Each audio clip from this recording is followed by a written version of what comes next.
Itu sampai sekarang paling murah itu kalau kita belum pernah tes itu $159. Tapi kalau kita pengen nyari semua jalur bapak, jalur ibu, jalur selang-seling, itu sekarang paling murah itu $50 deh. Ngomong-ngomong, siapa sih Mbak Alawi yang laki-laki yang sudah tes DNA? Karena selama ini kita ngomong gage itu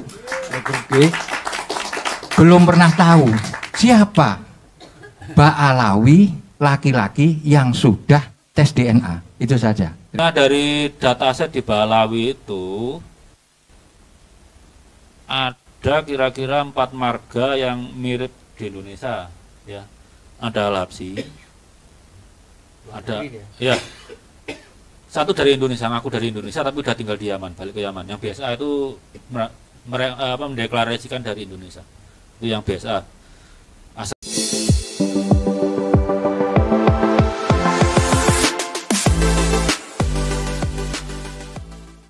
Assalamualaikum warahmatullahi ta'ala wabarakatuh.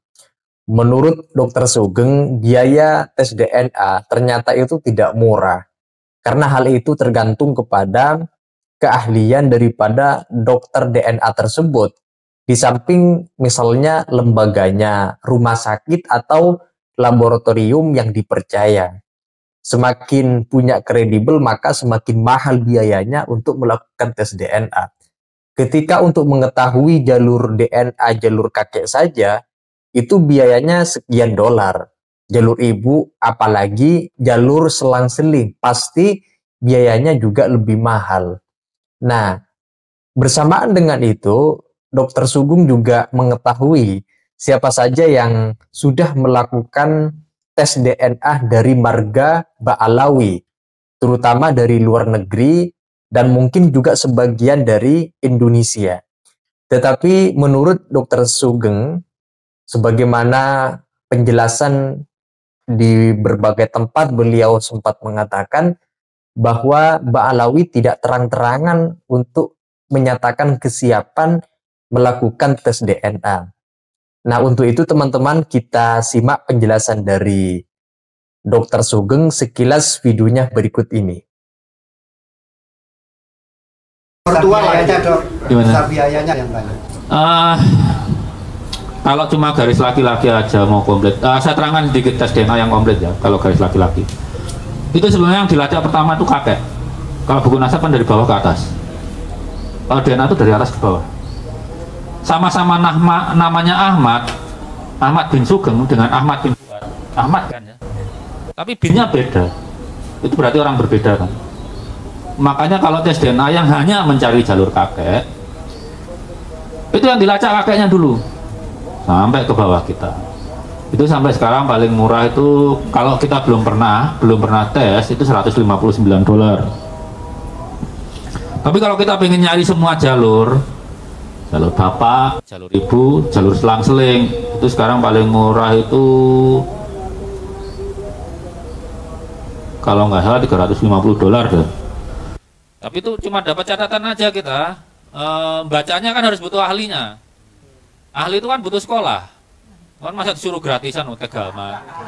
Itu kalau di luar negeri itu konsultasinya $47 per jam. Karena mereka harus beli komputer gede. Itu kan 90 giga itu datanya 90 GB. Satu hard disk 128 giga itu hampir penuh.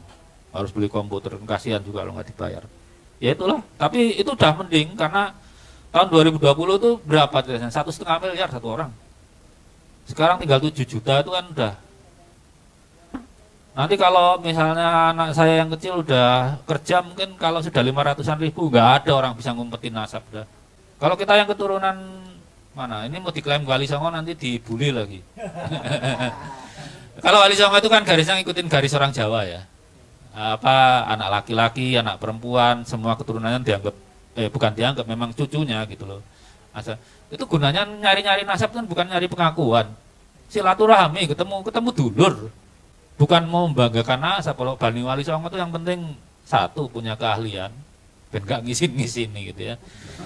Di keahliannya dia berprestasi, terus kedua tuh ya nyebar manfaat tuh yang penting, nggak usah kalau pengen tes DNA ya terserah, nggak tes tapi kita kalau ingat wayang ya, jadi ngomong geladah Mas ya. Kalau perhatikan tentang Werkodara ya diperlakukan itulah. Werkodara itu baru mengakui anak kalau anaknya bisa ngalahin bapaknya. Bani Wali Songo mending seperti itu. Berprestasilah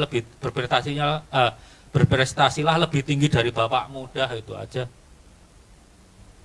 Jangan ngikutin Balawi. Ya gitulah. Kita nasab itu untuk nyari kerabat, bukan untuk minta diakui gitu. Coba ini saya mau tanya Ya. mumpung saya ketemu dari ya, karena gini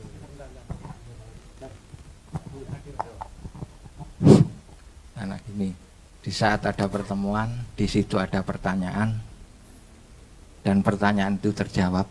Kala itulah pertemuan itu akan menjadi sangat amat menarik. Nah, jadi ini saya langsung ahlinya Pak Dr. Sugeng.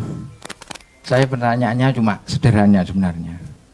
Ngomong-ngomong, siapa sih Mbak Alawi yang laki-laki yang sudah tes DNA? Karena selama ini kita ngomong gage itu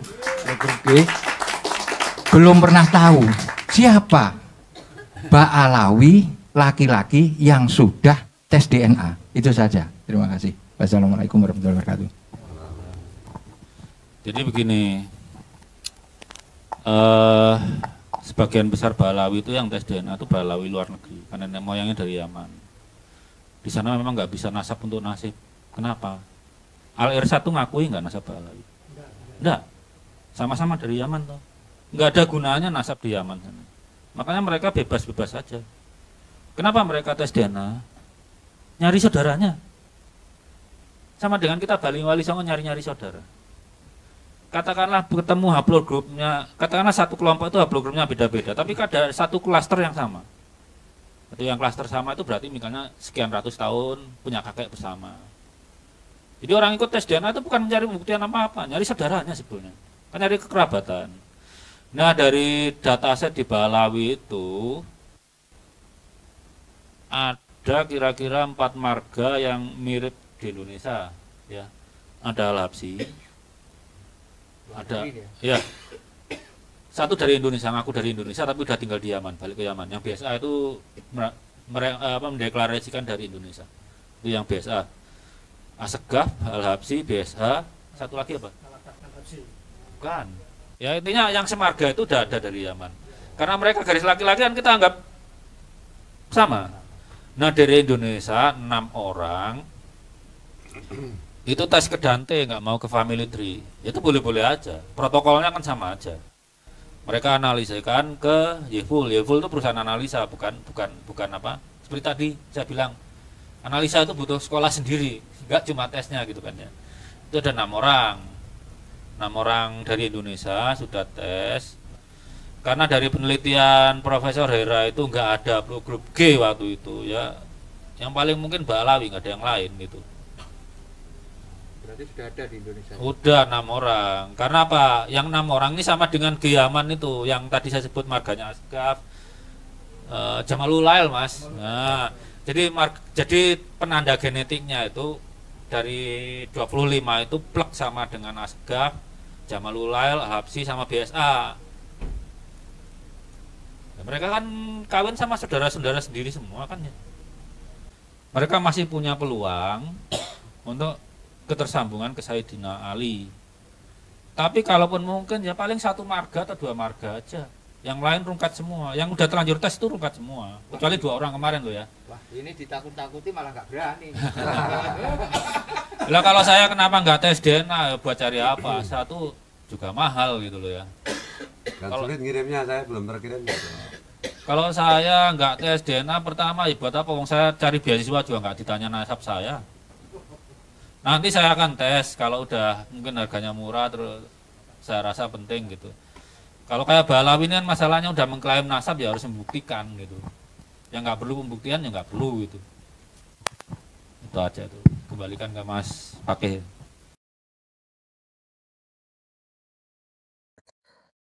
Nah, teman-teman, orang yang melakukan tes DNA itu motifnya bermacam-macam, beragam. Ada yang ingin mencari saudara-saudaranya yang sehaplogrup. Ada juga orang yang ingin memastikan jalur nasabnya bersambung atau tidak kepada nasab baginda Nabi. Nah, untuk Mbak Alawi yang terlanjur mengaku sebagai cucu Nabi, hemat saya wajib melakukan tes DNA untuk memastikan benar tidaknya, tersambung tidaknya secara tes DNA nasabnya kepada baginda Nabi. Artinya, berikan kepastian keyakinan secara ilmu pengetahuan saintis juga melalui ilmu pengetahuan tes DNA supaya benar tidaknya nasabnya tersambung kepada baginda Nabi, dan itu disampaikan kepada masyarakat agar makin mantap mengakui bahwa betul adanya habaib di Indonesia itu sebagai cucu Nabi. Nah, itu saja teman-teman terkait dengan video yang barusan kita simak penjelasan dari Dr. Sugeng. Pun kalau ada yang disampaikan silakan tulis di kolom komentar. Sekian dari saya. Wassalamualaikum warahmatullahi wabarakatuh.